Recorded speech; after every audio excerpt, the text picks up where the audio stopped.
politics, okay, and I have stopped short of discussing like Bassem Youssef's own personal perspective, Egyptian politics in general. I hate that like there's a Israel at war ticker on the bottom of the show, and they're just like talking about this.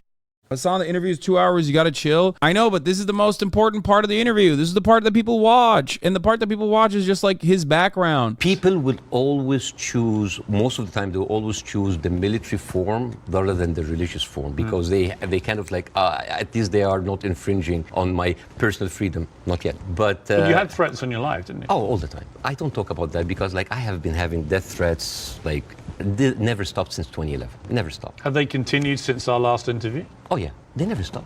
People threatening to kill you? All the time. Why? For what reason? Oh, for just saying something that they don't like. Oh, because you are against Egypt, you're against Islam. The problem is, the guy that was overthrown was a popularly elected Muslim Brotherhood guy, and the issue is that he was overthrown with a violent military coup, and the violent military coup took place that also killed a ton of protesters, as a matter of fact, was conducted by U.S.-aligned forces that were supposedly liberal. The issue always when it comes to affairs in other countries is that it is more complex than the way you understand it. It doesn't matter. Like anything and everything that people do, if it does not serve America's interests, will always be used against them. So the people always are stuck between a rock and a hard place. Mostre was only popular amongst Muslim Brotherhood members and people wanted him out but didn't want another military piece of shit, but the revolution got hijacked. I mean, this has happened in Turkey as well. This happens everywhere. It's a constant. It's a constant in places like Turkey as well. It's a constant in places like Iran as well. You have Western influence that creates a lot of anger and resentment in the population, a lot of death and destruction at the behest of Western-backed leadership that causes people to find emancipation in the most reactionary forces, in the most reactionary groups, in the most reactionary ideologies. Iran is right there. It is a perfect representation of this. It is seen an anti-Western force. And of course, they are brutal. Of course, they are theocratic. Of course, they're awful. Not a single person, not a single leftist, for example, living in Iran will tell you otherwise. Like, nobody wants to live under a theocratic dictatorship. You can't have a democratic process if you're constantly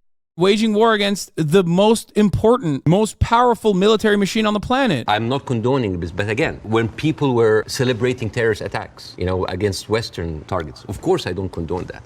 But why? Because those people has been from a very young age. What have they seen? They're not being heard by the media. The plight and the suffering of their brothers in Israel, in Palestine, in the Arab world are not being heard. People in Iraq, like when America and Britain invaded Iraq, right? What the Arabs saw? It's like two superpowers are coming in on just regular people. So whenever there was like a bomb or like an attack on American troops, people would starving celebrate. refugee tents, they started digging Hamas tunnels through cement with bare hands. Very inflammatory, and it is not good one, right. dude. You got it. Those people had nothing else. All they say is just like shout. All they say is like to rejoice. It is not right. Again, I'm explaining why is this happening, because it's like, yeah, if I cannot get you, I'm just gonna scratch your eyes. I'm gonna scratch your eyes because you've been beating me all the time, and you have the whole international community backing you up, and all I can do is scream. Is it right? No, but it is understandable. Again, it's not the right thing, but it's not like understandable. It's like, no. Again, it is an explanation. This is hard for people to understand. They don't get it. They will never get it. Innocent civilians in Israel. This is what have the Arabs seen for years on the Arab world. For example, if you look up Sidrot cinema,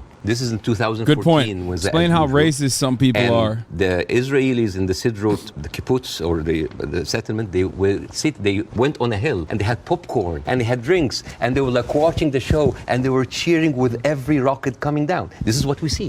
Western people didn't see that. Well, somebody found a tweet actually of mine from 2014 in which I said, at what point does what Israel is currently doing to the Palestinian people become terrorism? And because I've always said, I've spoken about this a lot over the years, and I've always tried to be extremely fair-minded, albeit nobody really wants you to be fair-minded. They want you to take a side. It's pretty funny that like having the most tepid criticism against like Israel's apartheid regime is seen as like a peace-loving dove. That's what the standard is. The standard has already been set. Like he's just such a normal. That's such a normal way to ask. Like a normal. question to To be ask. clear, I've seen lots of No, video no, but clips. I'm not talking to you, Piers. No, I know. I'm talking to the Western audience because, understand, but I want to see, like, I want to say, like, this is what they see. I mean, for example, there is a very famous video for Samuel Abu Za'anin, who is like a young kid that he was shot point blank by an Israeli soldier, and he was not allowed to have any medical attention. And as his dead body was being put into the ambulance, the Jewish settlers were cheering. So for an Arab audience, this is what we see every day.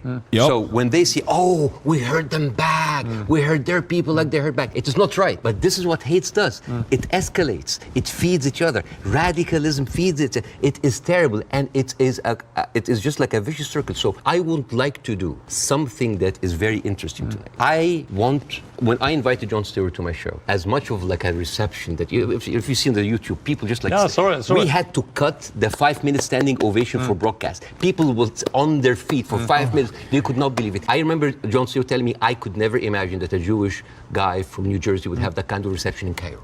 That's so okay. Jon Stewart, classic New Jersey mentality. That's anti-Arab sentiment baked into the minds of every single person, no matter how woke they are. Why wouldn't they? Why wouldn't they celebrate you? I want to give the story, surprise, surprise, of the suffering and the plight of the Jewish people. And I want to say that because it is very interesting when you see the trauma and the suffering that the people on the other side went through, you might understand why they're coming. So this is, see this? This is a map of all of the history of the expulsion of the Jews. Yo! Okay, dude.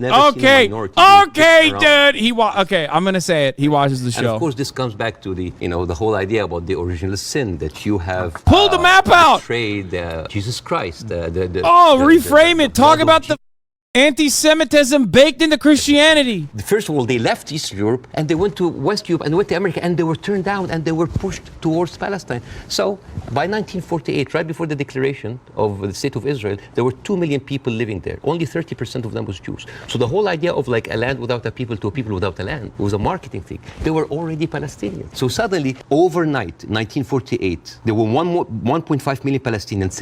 Half of them, 3/4 of them were overnight pushed into refugees. Yeah. And this is why it's called the Nakba, the catastrophe. So now we have all of this building up into the minds. And suddenly this was like a conflict, a hate, a problem that we didn't have to do anything with. This was basically pushed on us by the Europeans. You see? So this is why it is important to say that. And I'm not saying that just like, oh, let's wipe out the State of Israel. Let's like push them in the sea. No, but it's important when you talk about the conflict, that you talk about the root causes. Right? No, there was like a vibrant Palestinian culture happening over there. And right now they are erasing this culture. Suddenly I'm thinking of like Israeli feta cheese, Israeli hummus. Oh, that's an insult. Israeli hummus. Come on. I mean, take the land, but leave the hummus, man. I mean, come on. I mean, that's not fair. You are someone who's always spoken against culture, cancel culture. Right now, a whole culture is canceled. Yeah, Israeli hummus is one that strikes at the heart of many people. It's like, are there Arab Jews? Of course there are. They don't love hummus because they're Jewish. They love hummus because they're Arab. Falafel too. If Israel has decided to eliminate a terror group, Hamas, as the world did with ISIS, for example, and I think there are a lot of parallels given the way they behaved on October the 7th to ISIS, how do you do it if you don't do it the way Israel is currently trying to do it? Exactly not the way that Israel does it, because if you have one of the most advanced military powers in the world, and it takes you 3 weeks, 9,000 Palestinian civilian death, 21,000 injured, as we are talking right now, Israel just bombed Kichibalia, which is a known refugee. It was wild seeing Americans be like, what? It doesn't look like a refugee camp. It's got buildings. There's no tent. Well, I would ask a different point. I would say not only do they have a right to defend themselves, which every country would after a terror attack, right? But they actually have a duty and responsibility to their population to try and stop that happening again to them. They've been doing... And I do understand, and I agree with that. Yeah, but here's the thing. If it takes you all of that time, all of these civilians, to take out a few hundred guerrilla fighters. We don't know how many of the people who died. We don't know. It doesn't matter. Yeah, but Bassem, you don't know and I don't know. We don't know, but right? like... We don't even know if the casualty numbers are correct because they're all coming from Hamas. And we should, and we should believe Israel? No, not necessarily, no. No, I don't believe either side. But here's my problem with Israel. Here's my point. I don't think we should assume that we know these statistics are correct. That's crazy. I don't think we should assume we know exactly. Come on. Dude, kick his ass. Get out of here. Bro's denying what you can see with your eyes. have been killed in the last 3 weeks? We just don't know, do we? So basically, we're dealing with a very incompetent military force that has been sucking America dry for years, and then they cannot do the job.